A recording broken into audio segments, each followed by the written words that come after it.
In the mid-stage of the buying journey, things start to heat up. In this stage, people get really content hungry, especially first home buyers.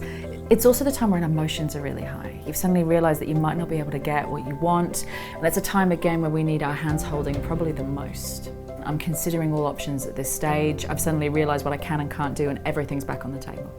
You need to up the game in relevancy, up the game in lead nurturing, up the game in holding the hand of these consumers through this particular stage. And if you've done a good job in the early stages, you have very much earned the right to keep going here and take it to another level. In this mid stage, in this consideration stage, it is critical that you start differentiating yourself. 50% of all leads come in either in the early or the mid stages.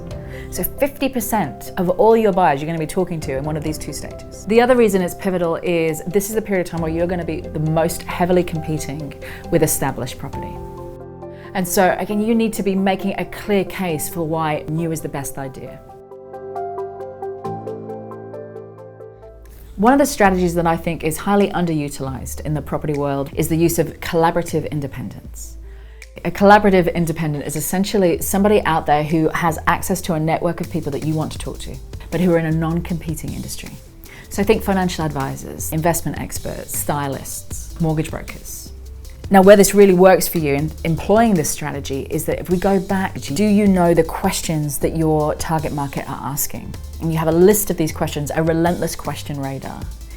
Then look at those questions. Which ones are you not best placed to answer? And then go out to these collaborative independents and say, I have clients, I have people that you also want to talk to. Get them to put together a how-to, a webinar, a video, a case study. Then we take that valuable content and we send it out, we amplify it within our networks. But here's where it gets interesting.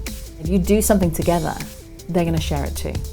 And then you get this incredible amplification effect. Suddenly you have access to a whole other marketplace by collaborating, and it's not on a piece of content that you even had to build.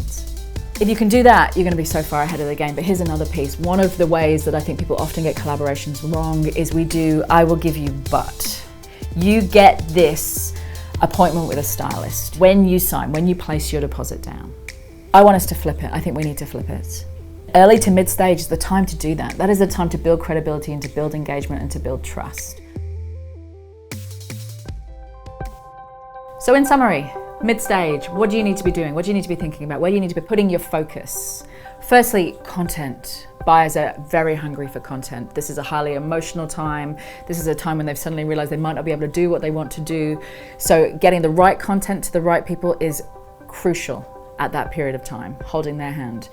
The second thing, using collaborations, using collaborative independence to create high value content and get it out there to people that you're not already talking to, but not doing it in a I will give you but way. Instead, doing it in a I give it to you without agenda, just to build credibility, just to build trust, because I am your go-to expert in this space.